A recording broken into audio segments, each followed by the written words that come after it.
సుఖాలను మాత్రమే అనుభవించే మానవులకు అవి దూరం అవుతాయేమోనని భయం. విజయాన్ని మాత్రమే చూసిన వాడికి అపజయం ఎదురవుతుందేమోనని భయం. ప్రశ్నించడానికి అలవాటు పడిన వాడికి బదులివ్వడానికి భయం. బలవంతుడికి శత్రువుని చూస్తే భయం. చీకటిలో జీవించిన వాడికి తన నీడని చూస్తేనే భయం. ఆహారాన్ని కల్తీ చేస్తున్న వాడికి ఆ దేవుడిని చూస్తే భయం.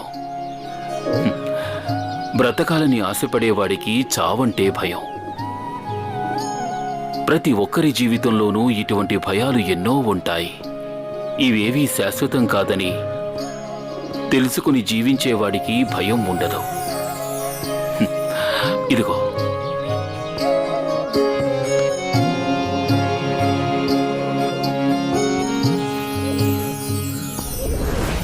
హరి ఓం. ఆ బైరాగిని ఏవైనా